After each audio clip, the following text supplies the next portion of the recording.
부부 있어 보인다. 가정의 평화 있어 보인다.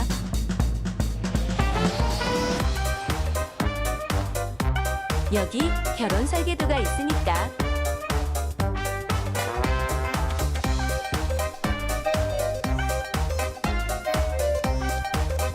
설교 시리즈 가정아 살아나라. 주님의 평화가 여러분과 함께. 감사합니다. 하나님께서 오늘 우리에게 주시는 말씀 마태복음 19장 4절에서 6절 말씀입니다. 우리 함께 말씀 읽겠습니다. 예수께서 대답하여 이르시되 사람을 지으신 이가 본래 그들을 남자와 여자로 지으시고 말씀하시기를 그러므로 사람이 그 부모를 떠나서 아내에게 합하여 그 둘이 한 몸이 될지니라 하신 것을 읽지 못하였느냐. 그런즉 이제 둘이 아니요 한 몸이니 그러므로 하나님이 짝지어 주신 것을 사람이 나누지 못할지니라 하시니. 아멘. 여러분, 하나님은 살아계시고 역사하십니다. 하나님은 지금 이 자리에 우리와 함께 하십니다. 오늘 우리에게 복 주시길 원하십니다. 그 좋으신 하나님 은혜를 사모해서 이 자리에 나오신 여러분들을 예수님의 이름으로 환영하고 예수님의 이름으로 축복합니다. 자, 우리 서로를 향해서 축복의 인사 함께 나누겠습니다. 빛이 있으라. 빛이 있으라. 자, 은혜와 생명의 빛이신 예수님이 여러분들의 삶 속에 충만하게 임하시길 우리 예수님의 이름으로 축원합니다. 자, 시를 먼저 한 편 우리 보고 시작하겠습니다. 시의 제목은 권태입니다. 쾅 왔나보다, 쿵 나가나보다. 예, 정말 시는 참 좋은 것이 긴 말이 필요 없습니다. 이 부부 사이의 권태를 너무나 잘 표현해 주죠. 이렇게 정말 이 시처럼 친밀감이 사라진 부부가 참 많이 있습니다. 그 결과는 참 아주 심각하지요. 우리 주위에도 바라보면 대화 없는 부부, 또 사랑에 없는 부부들, 또 그래서 심지어 이혼까지 생각하는 부부들이 참 많이 있습니다. 가정, 특별히 이 부부 관계가 행복하지 못하면 정말 사는 것이 너무너무 괴롭고 힘들지요. 이 삶의 질을 생각해서라도 가정, 특별히 이 부부 관계가 살아나는 것은 너무너무 중요합니다. 그러면 어떻게 하면 우리의 이 부부 관계가 살아날 수 있을까? 가장 확실한 방법, 가장 빠른 방법은 부부에 대한 하나님의 방법을 찾아보는 겁니다. 왜냐하면 하나님께서 이 가정을 창조하셨기 때문입니다. 하나님이 직접 창조하신 인간의 조직이 딱 두 개 있습니다. 하나님이 직접 만드신 것은 가정을 직접 만드셨고, 또 하나가 교회입니다. 그래서 이 가정과 교회가 움직여지는 모습이 굉장히 유사합니다. 에베소서 5장 말씀 보게 되면 가정에 대해서 이야기하면서 이 바울은 뭐라고 말하냐면, 잘 들어라, 지금 내가 가정에 대해서 이야기하는 것이 아니라 그리스도와 교회에 대해서 이야기하고 있다 라고 이야기를 합니다. 이처럼 교회와 가정은 하나님이 만드셨기 때문에 하나님이 창조하신 의도대로 기능되어지고 하나님 창조하신 모습대로 움직여질 때 가장 가정다운 가정이 되고 가장 교회다운 교회가 될 수 있음을 믿으시길 바랍니다. 인간의 계획이 아니라 하나님 뭐라고 말씀하셨나, 이것이 굉장히 중요합니다. 내 신념이나 내가 가지고 있는 생각들, 또 세상에서 아무리 고상한 생각도 하나님 말씀보다 우위에 들 수가 없어요. 우리 예수 믿는 사람들이라면 내 삶의 기초를 어디에 둘 것인가, 이것을 정확하게 볼 필요가 있습니다. 그래서 여러분, 우리가 앞으로 6주 동안 가정, 그 중에서도 특별히 이 부부관계가 행복해지고 살아나려면 어떻게 해야 되는지 우리 하나님의 말씀을 함께 들어보는 시간을 갖도록 하겠습니다. 그 오늘 첫 번째 시간으로 성경에서 말하고 있는 부부관계의 대원칙, 부부관계는 어떠해야 되는가, 어떤 관계가 부부의 관계인가, 성경적인 모습입니다. 오늘 우리가 생각하는 관계가 아니라 성경이 말하고 있는 것이 무엇인지를 우리가 함께 찾아보도록 하겠습니다. 자, 성경이 말하고 있는 부부관계의 첫 번째 모습은 돕는 배필이랍니다. 돕는 배필. 자, 따라해 봅시다. 돕는 배필. 돕는 배필. 이게 부부관계의 첫 번째 원칙입니다. 자, 창세기 2장 18절 말씀이죠. 같이 한번 읽겠습니다. 여호와 하나님이 이르시되 사람이 혼자 사는 것이 좋지 아니하니 내가 그를 위하여 돕는 배필을 지으리라 하시니라. 아멘. 가정을 만드실 때 하나님께서 돕는 배필로 배우자를 주신 것이다 라고 이야기합니다. 남녀가 사랑에 빠지면 두 사람이 굉장히 행복해하고 즐거워하지요. 한없이 사랑스러워 보입니다. 또 상대의 좋은 점, 장점들이 그렇게 많이 보입니다. 그래서 그때를 뭐라고 합니까? 콩깍지가 씌웠다라고 이야기합니다. 근데 아시다시피 그 기간이 오래 가질 않습니다. 그래서 이른바 콩깍지가 딱 벗겨지게 되면 상대의 이 부족한 면이 많이 보이기 시작을 해요. 하루하루 살면서 그래서 배우자한테 좋은 모습이 아니라 단점들과 실망스러운 모습들이 많이 보이게 되니까 그것 때문에 굉장히 실망하고 또 속상하고 많이 갈등을 하게 됩니다. 이런 단계에 놓이게 되면 사귈 때는 참 멋지고 사랑스럽게 보이는 것이 다 이제 약점으로도 보입니다. 결혼 전에는 주변 사람을 잘 챙기는 모습이 보여서 참 좋았는데 결혼하고 나니까 왜 저렇게 오지랖이 넓은지 남의 일에 다 참견하는 것이 꼴보기 싫어요. 그렇게 되면 혹시 내가 이 결혼을 잘못한 것이 아닌지, 배우자를 잘못 선택한 것이 아닌지 이런 생각까지 들게 됩니다. 자, 그때 하나님께서 남자와 여자를 함께 살게 하신 이유가 무엇인가, 이것을 우리는 생각해 볼 필요가 있습니다. 실망스러울 때, 내 결혼 생활이 나의 기대에 충족되지 않았었을 때 하나님께서 저 사람과 살게 하신 이유가 무엇인가, 이걸 생각해 봐야 된다는 거예요. 내 관념이나 내 생각, 세상이 말하는 신념이 아니라 하나님이 성경에서 뭐라고 말씀하고 있는가. 여러분, 이건 가정에서도 중요하고요, 인생의 가치관에서도 중요하고요, 경제관념에서도 중요하고요, 여러분이 정치의 문제에서도 이거 중요합니다. 하나님보다 다른 거 아무것도 높일 게 없어요. 내가 생각하는 게 뭐가 중요합니까? 피조물이 생각하는 게 뭐가 중요해요? 하나님 말씀하신 것이 중요하지.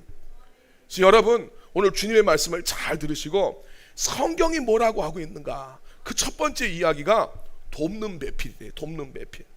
성경에서는 부부관계는 서로에게 돕는 배필이 되어주라고 부부로 만드셨다라고 명확하게 이야기합니다. 자, 돕는 배필. 돕는 배필 중에서도 두 가지를 생각을 해야 됩니다. 돕는 배필은 첫 번째로 배우자의 약점을 돕는 거예요. 하나님이 부부를 돕는 배필로 만드신 것은 배우자의 약점을 도우라고 배우자를 만드셨다라는 이야기입니다. 앞서 말씀드렸지만 결혼 후에 우리가 함께 살다 보면 배우자에게서 많은 약점을 발견하게 돼요. 실제로 많은 부부들이 배우자한테 이제 약점을 발견하게 되면 첫 번째 반응이 어떻습니까? 기도하러 들어갑니까? 그렇지 않습니다. 상대방을 이제 비난하기 시작을 합니다. 기대했던 것과 정말 다른 배우자의 모습을 보면서 상처 입고 실망한 감정들을 그대로 표출을 하면서 말로써 배우자를 비난하고 비판하고 불평하고 불만을 토로하기 시작합니다. 우리가 이 부부 가운데서 이제 감정이 상하게 되면 사람의 악한 마음은 어떻게 이제 나타나냐면, 어떻게 하면 내가 지금 마음이 아팠어요. 배우자의 어떤 모습 때문에 이제 뭐 그 배우자가 잘못했다, 잘못하지 않았다, 이걸 떠나서 내가 뭔가 마음이 아팠어요. 네. 그것이 사회적으로 봤을 때 굉장히 잘한 행동일지라도 나는 마음이 아플 수가 있어요. 마음에 안 드니까. 그때 되면 사람들이 딱 어떤 마음을 갖게 되면은 내가 아픈 것보다 더 상대를 좀 아프게 해야 되겠다라고 생각을 하면서 말로써 이제 비난을 하고 공격을 하게 됩니다. 어떻게 하면 상대를 더 아프게 할까? 부부싸움 하다 보면, 정신을 놓치다 보면 상대방을 향해서 우리는 상대를 갖다가 정말 증오하면서 어떻게 하면 더 타격감을 줄 수 있는 말을 할까, 이런 이야기를 해요. 그럴 거면 나 왜 만났어? 그럴 거면 헤어져. 몰랐어? 막 이러면서 막 상대방을 막 후벼 파는 말을 합니다. 그런데 많은 부부 상담학자들은 그렇게 상대를 향해서 쏟아내는 이 비난과 원망과 불평의 말이 관계를 개선시키는 데는 전혀 도움이 안 되더라는 거예요. 오히려 관계를 파탄내는데 그 비난이 중요한 원인이 된다라고 이야기를 합니다. 세계적인 인지행동 치료학자인 데이비드 번스 교수가 오랫동안 이 많은 부부의 관계가 왜 악화되는가라는 것을 살펴보았는데, 그 어떤 원인들보다도 부부가 서로를 향해서 쏟아놓는 이 비난이 부부관계를 악화시키고 부부관계가 멀어지게 만드는 그런 원인이 된다라고 이야기를 합니다. 그래서 이 번스 교수는 자기 배우자를 향한 이 비난은 부부의 친밀감을 파괴시키는 원자폭탄이다, 이렇게 이야기합니다. 자, 그런데 좀 문제는 그거죠. 이렇게 배우자를 향해서 친밀감을 희생시키면서까지도 우리가 이제 비난을 하는 이유는 뭡니까? 상대방의 저 잘못된 모습을 고쳐서 내 만족을 우리가 누리기 위해서예요. 나를 좀 행복하게 좀 해봐라. 우리는 그런 마음으로 상대방에게 비난을 갖다 쏟아놉니다. 그런데 배우자가 가진 약점의 70%는 어떠한 경우에도, 심지어는 이혼을 해도 바뀌지 않는다는 거예요. 내가 또 상대방 고쳐보려고 그렇게 비난을 쏟아내는데 그 중에 70%는 이혼을 해도 안 바뀐다는 거예요. 그러니까 화가 난다고 해서, 내가 힘들다고 해서, 내가 상처 입었다고 해서 상대방을 비난하게 되면 배우자가 바뀌는 것이 아니라 오히려 배우자의 기분만 더 상하게 한다라는 이야기입니다. 그리고 여러분, 이쯤에서 우리 기독교인들은, 세상 사람들은 그런 생각만 하지만 우리 기독교인들은 누군가를 비난하기 전에 나 역시도 죄인이다라는 사실을 직시할 필요가 있어요. 성경은 이야기합니다. 의인은 없나니 한 명도 없다. 근데 우리는 이 말씀을 부부의 관계에서도 적용할 필요가 있어요. 우리가 부부에서 싸울 때 굉장히 잘잘못을 따지고 누가 더 옳은가 여기에 집착합니다. 누가 더 옳은가. 그런데 실제로 오늘 우리의 싸우는 내면을 살짝 들여다보면 싸우는 이유는 우리가 무슨 고상한 진리 때문에 싸우는 게 아니에요. 서로 죄인들이기 때문에 철저하게 자기중심적이고 자기 유익을 구하고자 하는 이 싸움을 가정에서 그렇게 하는 겁니다. 이게 실제 모습이에요. 그래서 부부싸움을 하거나 또 교회 안에서도 절대 자기 자신을 선이라고 생각을 하면 답이 안 나와요. 실제로 성경이 말하고 있는 우리, 내 생각이 아니라 성경이 말하고 있는 인간 존재는 죄인이에요. 그 사실을 냉정하게 인정하게 되면 서로 이야기할 때 타협할 여지가 생겨요. 그래, 제가 죄도, 저 사람이 죄의 모습이 있지만 나 역시도 죄악된 모습이 있다라는 것에 대해서 정신을 바짝 차려야 돼. 나도 죄인이고 내 배우자도 죄인입니다. 이걸 다른 말로 하면 누구나에게 약점이 있다는 이야기가 돼요. 여러분, 하나님은 인간이 가진 약점을 극복하게 하기 위해서 돕는 배필로 배우자를 주셨다는 것을 믿으시길 바랍니다. 우리가 돕는 배필이란 이 단어가 영어로 번역을 하면 헬퍼라고 번역이 되는데, 이 돕는 배필을 뜻하는 히브리어는 에제르라는 단어를 사용합니다. 이 에젤이라는 단어가 성경에 19번 등장을 하는데, 그 중에 근데 이 돕는 배필, 뭔가 뭐 조수, 뭐 돕는 자 이런 뜻인데, 이 돕는 배필을 뜻하는 이 19번 나오는 중에 그 중에 16번은 하나님한테 이 단어를 사용하고 있어요. 하나님이 인간을 도우신다라고 했었을 때 이 에제르라는 단어를 하나님한테 사용하는 거예요. 내가 산을 향하여 눈을 들리라, 나의 도움이 어디서 올까 할 때 이 도움도 에제르라는 단어가 사용이 됩니다. 하나님을 뜻하는 거예요. 거의 패한 싸움을 승리로 바꾸는 데 있어서 결정적인 도움을 주는 군사적인 뜻, 이게 에제르입니다. 싸움 다 지게 생겼는데 이 싸움을 역전시켜서 이길 수 있도록 도와준 것, 이게 에제르라는 거예요. 여러분, 부부는 하나님께서 맡겨주신 사명을 이뤄가는데 강력한 조력자가 되도록 지음받은 존재라는 것을 여러분 기억하십시오. 예수님은 죄악투성이고 약점과 문제가 많은 우리를 돕는 에제르가 되어주셨어요. 주님이 먼저 본을 보여주셨습니다. 우리 기독교인들은 예수 그리스도가 우리의 가치관 선택의 기준이고 모범입니다. 성경 말씀이에요. 주님이 그렇게 하셨어요. 문제 많은 우리를 외면하지 않고 하나님의 원수된 자들이고 연약한 자들이고 죄인들이었는데 우리를 외면하지 않고 우리를 구원하시고 우리를 도와주시는 우리의 도움, 에저드가 되셨습니다. 그리고 주님은 약점 많고 연약하고 죄투성이인 네 배우자를 도우라고 결혼을 통해서 우리를 묶어주셨음을 믿으시길 바랍니다. 모든 부부는 돕는 배필이 돼야 되는데, 실제로 가정 안에서 바라보면 돕는 배필로 살아가는 사람들도 있는 반면에 바라는 배필로 살아가는 사람들 참 많이 있습니다. 바라는 배필이라는 것은 말 그대로 자기의 입장에서 내 배우자는 이래야 된다, 저래야 된다 라고 바라는 거예요. 근데 여러분, 바라는 것이 많을 때 그 부부는 서로에게 그만큼 더 많은 실망을 하게 됩니다. 그리고 실망하는 만큼 더 많은 비난을 쏟아놓게 되어 있어요. 우리가 세상에서 말하는 결혼이 예전에 판교에 있는 교회죠. 우리들 교회에 현수막 붙어 있었는데 결혼은 거룩입니다. 이렇게 이야기를 하면 사람들이 막 믿지 않는 사람들이 비난한단 말이에요. 저 개독들이 저 이상한 소리 한다고. 결혼은 행복이지 무슨 거룩이냐 이렇게 이야기하는데, 결혼을 행복이라고 생각하기 때문에 지옥이 됩니다. 결혼을 생각하면서 내 배우자가 나를 행복시켜게 만들어줘야 된다고 생각을 해요. 그런데 그 생각을 배우자도 해요. 예, 똑같이 합니다. 야, 네가 나를 행복하게 만들어줘봐. 또 배우자는 또 생각해. 네가 나를 행복하게 만들어줘봐. 우리가 죄인이니까 이 생각만 합니다. 그러니까 서로 더 그 마음에 안 들고 서로 더 많이 실망하고 서로 더 비난하게 되어 있어요. 그래서 여러분, 결혼은 나의 행복이 위해서가 아니라 하나님이 주신 이 거룩한 목적, 오늘 첫 번째 이야기한 것, 돕는 배필, 이 목적을 이루면서 살아갔었을 때 그 결혼 생활에서 얻어질 수 있는 것이 굉장히 많습니다. 여러분, 부부가 돕는 배필이 되면 어떻게 되겠습니까? 상대방의 약점을 보고 비난하는 대신에 약점을 자기가 도와야 된다라고 생각을 하게 됩니다. 하나님께서 부족한 인간들, 약점 많은 인간을 불쌍히 여기고 도우시는 것처럼 부부도 서로의 약점을 불쌍히 여기고 도와줘야 돼요. 자, 우리 한번 사진 한번 보여주시겠어요? 84년을 함께 산 부부가 어떻게 그 오랜 세월을 행복하게 살 수 있었냐 이렇게 물어봤어요. 신문에 인터뷰 기사가 나왔는데 세 가지를 이제 이야기합니다. 상대를 있는 그대로 받아들여라. 두 번째는 자기가 버는 수입 안에 써라. 세 번째는 아내를, 배우자를 보스처럼 섬겨라 라는 이야기인데, 우리가 주목해야 될 것은 더 첫 번째입니다.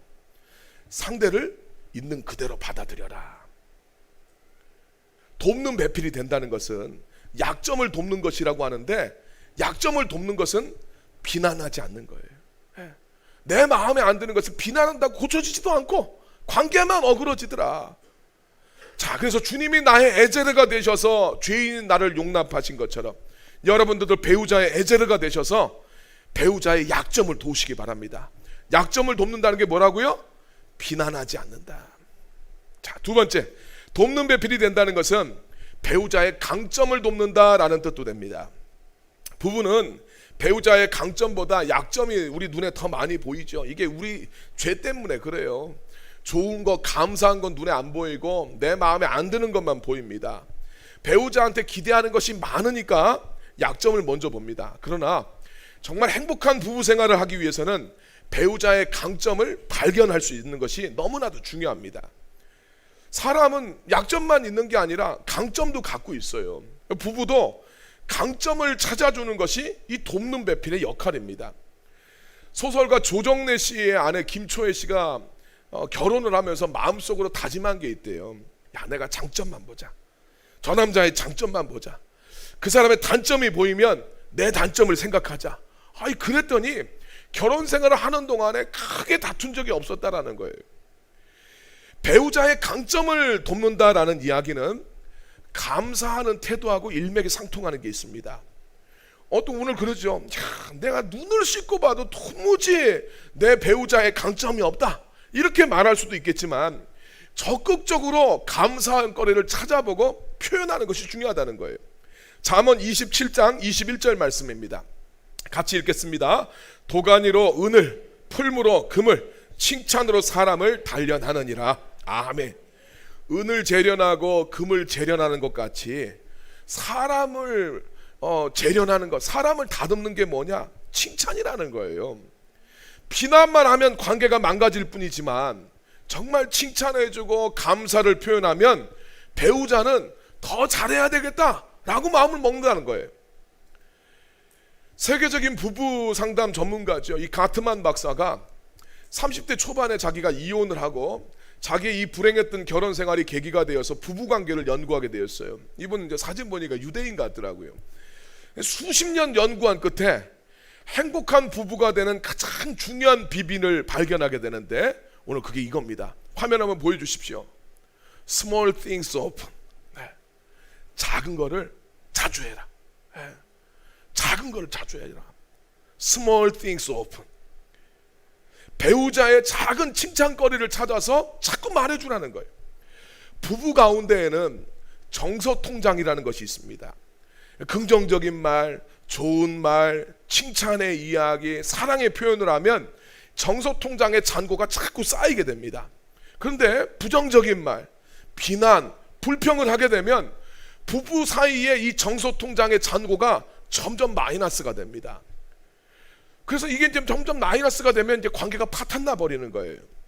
그래서 부부 가운데 소통하는 가운데 우리가 의식적으로 이 비율, 잔고를 많게 하는 비율을 넓혀갈 필요가 있어요. 비난의 이야기를 많이 하면 안 되고 감사의 이야기, 칭찬의 이야기, 사랑의 언어를 자꾸 일부러 그 비율을 넓힐 필요가 있다는 거예요. 그래야 부부의 관계가 파탄나지 않습니다. 근데 이것이 대단한 칭찬과 대단한 감사가 아니라 일상 속에서 작은 감사, 작은 사랑의 표현을 자주 하라는 거예요. 어떤 거냐면 사랑해. 아, 오늘 멋있네. 오늘 이쁘네. 아, 고마워요. 참 맛있다. 아, 오늘 수고하셨어요. 당신 덕분입니다. 또 부부간에 서로 안아주는 것, 포옹하는 것, 이런 작은 것들을 통해서 부부의 정서 통장의 잔고가 풍성해진대요. 돕는 배필로서 내 배우자의 강점을 돕는다라는 것은 이걸 해주는 겁니다. 칭찬해주고 감사의 표현을 자주 하는 겁니다. 여러분, 성경에서는 이야기합니다. 사람이 죽고 사는 게 말에 달려있다고 이야기해요. 성경에서 말씀 볼까요? 잠언 18장 20절 21절입니다. 같이 읽겠습니다. 사람은 입에서 나오는 열매로 말미암아 배부르게 되나니 곧 그의 입술에서 나는 것으로 말미암아 만족하게 되느니라. 죽고 사는 것이 혀의 힘에 달렸나니 혀를 쓰기 좋아하는 자는 혀의 열매를 먹으리라. 아멘. 혀를 어떻게 쓰느냐가 중요하겠지요. 예. 나쁘게 쓰면은 나쁜 열매를 먹어서 자기 인생에 독이 됩니다. 혀를 정말 좋게 쓰면 이 좋은 것들을 자기가 먹게 되어 있어요. 말의 열매로 배부르게 된다, 만족하게 된다. 자, 이게 잘 중요합니다.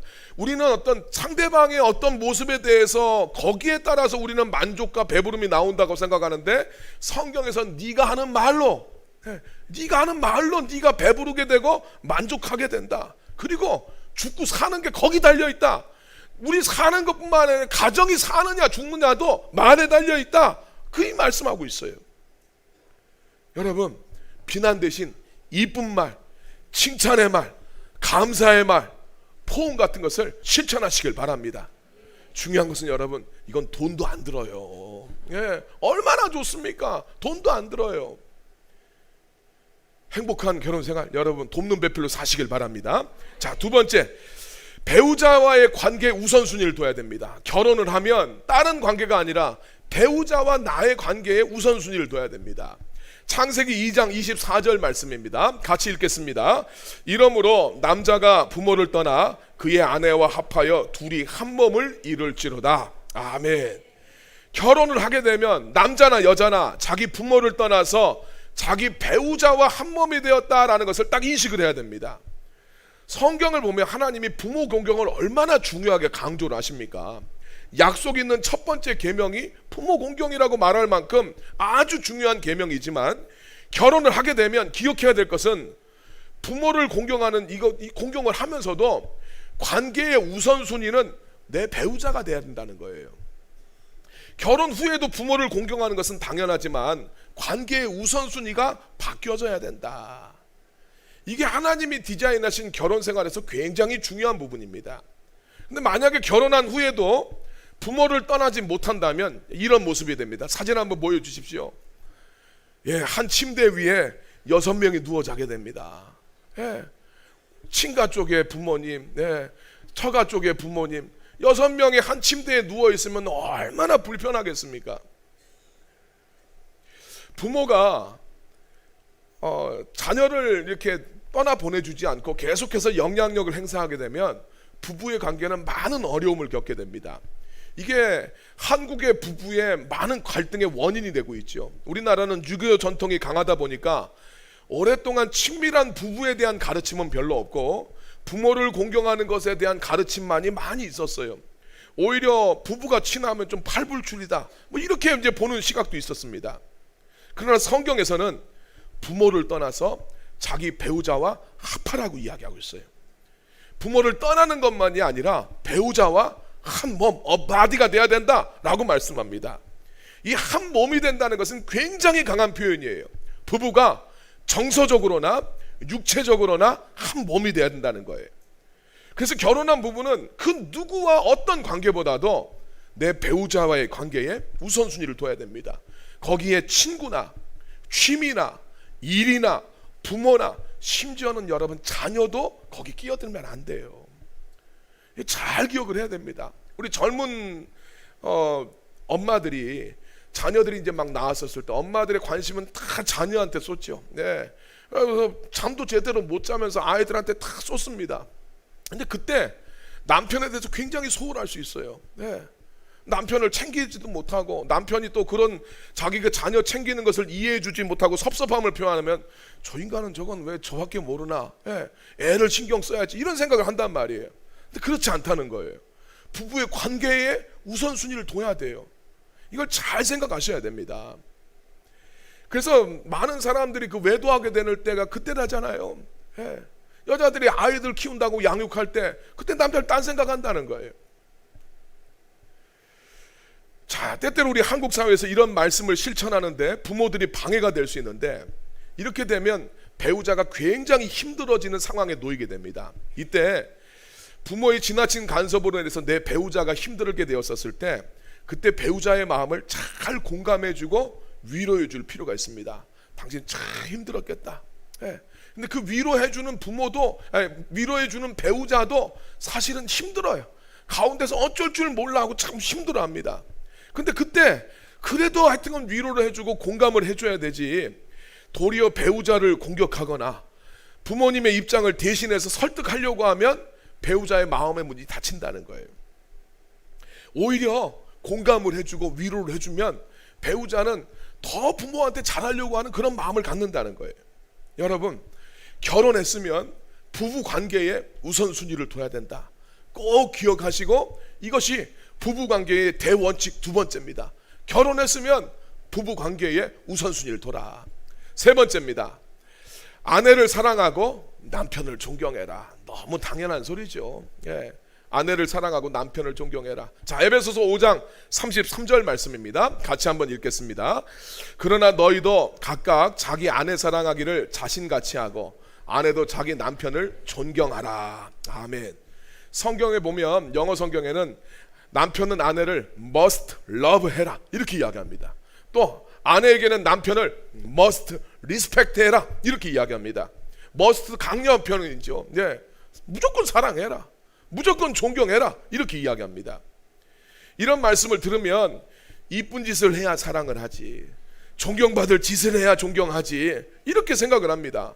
성경에서 남편과 아내의 관계를 이해했을 때 여러분, 오늘 우리들은 우리 생각이 중요하지 않아요. 주님의 말씀이 중요하고 또 주님이 이렇게 하셨어요. 예수님이 보여주신 그 모습을 토대로 오늘 우리가 이 삶을 살아가야 돼요. 자, 에베소서 5장 22절에서 24절입니다. 자, 말씀 읽겠습니다. 아내들이여 자기 남편에게 복종하기를 주께 하듯 하라. 이는 남편이 아내의 머리됨이 그리스도께서 교회의 머리됨과 같음이니 그가 바로 몸의 구주시니라. 그러므로 교회가 그리스도에게 하듯 아내들도 범사에 자기 남편에게 복종할지니라. 아멘. 22절 말씀 보니까 아내들에게 남편에게 복종하기를 주께 하듯 해라. 그리고 남편이 머리가 된다 이런 말 합니다. 존경하라는 말도 싫은데 복종이라는 표현을 보게 되면 거부감이 들죠. 마치 이건 여자들을 무시하는 것 같아서 반발심이 막 들고 이거 시대착오적인 말씀 아니냐라고 생각할 수 있는데 절대 그런 말씀이 아닙니다. 바울은 모든 믿는 성도들한테 예수님의 마음을 품으십시오 하면서 예수님이 보여주신 모습을 이렇게 설명합니다. 우리 빌립보서 2장 5절에서 8절 말씀입니다. 같이 읽겠습니다. 너희 안에 이 마음을 품으라. 곧 그리스도 예수의 마음이니 그는 근본 하나님의 본체시나 하나님과 동등됨을 취할 것으로 여기지 아니하시고 오히려 자기를 비워 종의 형체를 가지사 사람들과 같이 되셨고 사람의 모양으로 나타나사 자기를 낮추시고 죽기까지 복종하셨으니 곧 십자가에 죽으심이라. 아멘. 성경 말씀이 이야기합니다. 성부 하나님과 성자 예수님은 우리 6절 말씀 보니까 동등한 분이에요. 동등합니다. 그런데 7절 말씀을 보면 세상을 구원하기 위한 하나님의 뜻을 이루시기 위해서 성자 예수님이 자발적으로 하나님의 뜻에 복종하셔서 종의 형체를 가지사 사람의 모양으로 나타나셔서 자기를 낮추시고 죽기까지 복종하셨다라고 말씀하고 있어요. 예수님이 자발적으로 복종하신 것이지 강요하거나 떠맡겨진 것이 아니라 자발적으로 하셨다는 거예요. 그리고 예수님의 이 자발적인 복종이 하나님 앞에 큰 기쁨을 드리게 됩니다. 결혼 생활에서 아내가 남편을 향하여 하는 순종은 아내 편에서 남편을 사랑하기 때문에 주는 선물이지 강요에 의한 의무가 아닙니다. 성자 예수님이 하나님을 사랑하셔서 스스로를 낮춰서 종의 역할을 감당하셨어요. 근데 성자 예수님이 자기를 스스로 낮추시고 복종하셨지만 그렇다고 해서 하나님으로서의 예수님의 존엄과 위격은 전혀 손상이 없습니다. 예수님은 하나님보다 밑이 아니라 동등하신 분이 하나님의 본체라고 이야기합니다. 그렇기 때문에 결혼 생활에서 아내가 남편한테 순종한다고 해서 그 순종은 자발적으로 이루어지는 것이지 그것이 열등하다거나 남편보다 못한 존재이기 때문에 하는 것이 아니다라는 것을 성경이 보여주고 있어요. 뿐만 아니라 우리 에베소서 5장 25절이죠. 남편들은 아내를 어떻게 대해야 되는가?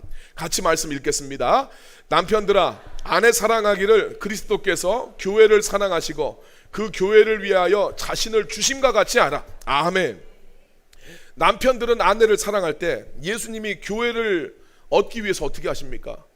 십자가에서 고난받으시고 모욕받고 저주받고 죽임 당하심으로써 교회를 얻으셨어요. 아내를 사랑할 때 예수님의 그 모습이라는 거예요. 앞에서 남편이 아내의 머리가 된다라는 이야기는 권위를 갖는다는 이야기예요.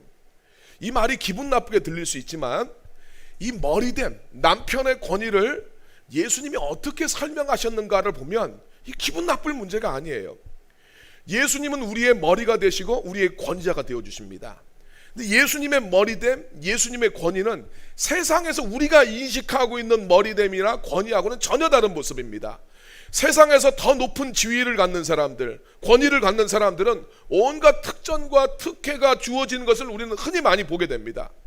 오늘 많은 사람들이 보통 권위를 얻게 되면 이 권위를 힘으로 인식을 해요.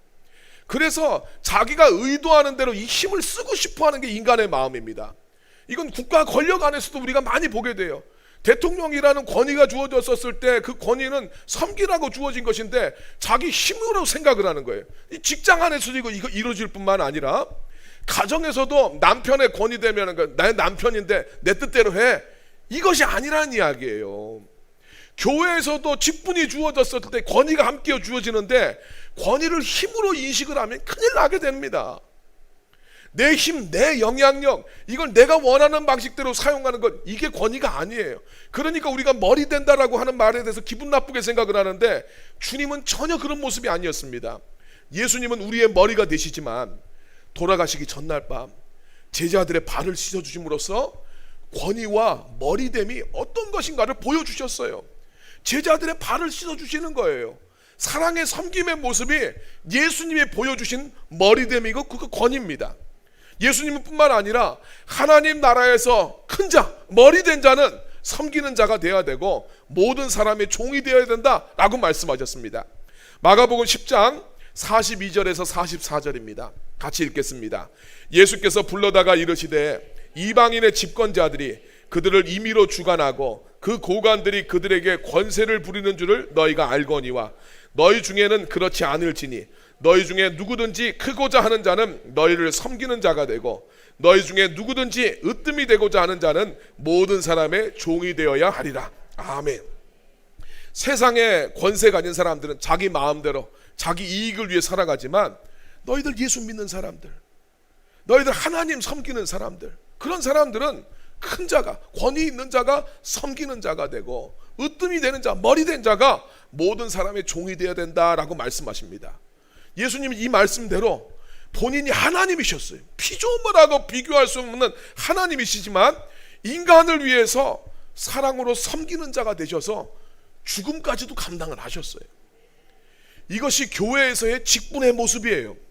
이것이 가정에서 남편의 모습이고 권위를 가진 그리스도인의 모습입니다. 그러니까 예수님이 말씀하신 부부관계의 세 번째 대원칙은 남편은 아내를 위해서 사랑으로 섬기는 리더십을 가져야 되고, 아내는 남편의 리더십을 존중하고 따르라는 이야기예요. 이것이 인류사적으로 남성과 여성의 성적인 특징도 드러내고 있습니다. 남자들은 독립적인 성향을 가져요. 아내들은 주어진 조건 안에서 생명들을 보듬고 양육하는 데 더 특화되어 있어요. 오늘 하나님이 그렇게 창조하셨어요. 이런 모습처럼 남편은 정말 섬기는 리더십, 이걸 가져야 되고, 아내는 남편의 그 리더십을 존중하고 따라주라 말씀합니다. 자, 오늘 부부관계를 가꾸어가는 대원칙 세 가지 이야기했습니다. 첫 번째 뭐였죠? 돕는 배필이 되라. 예, 돕는 배필이 된다는 것은 약점을 돕는다고 그랬죠. 이건 무슨 말이라고 했죠? 비난하지 않는다, 강점을 돕는다. 이건 뭡니까? Small things often. 돈 안 드는 거 자주 해줘라. 예. 두 번째, 부부관계에 우선순위를 둬야 된다. 다른 어떤 것도 거기 끼어들지 못하게 해라. 세 번째, 남편은 아내를 must love하고 아내는 남편을 must respect 해라. 이 모델이 누구냐? 예수님이다. 예. 오늘 우리 생각대로 살아가지 마시고 말씀대로 살아갑시다. 예수 믿는 사람은 말씀의 기초에 살아가는 사람들이에요. 개똥철학 거기다 세우지 마시고, 세상의 이야기 여러분 세우지 마시고, 여러분의 신념 내세우지 마시고, 그게 그 어떤 것이라 할지라도 하나님 말씀에 딱 기초해서 여러분 살아가십시오. 그래서 하나님이 여러분들의 삶 속에, 성경 보면 그러잖아요. 가족, 배우자를 주고 하나님이 복을 주시기 위해서라고 그랬어요. 오늘 그 복을 여러분들이 다 누리시게 되기를 예수님의 이름으로 축원합니다.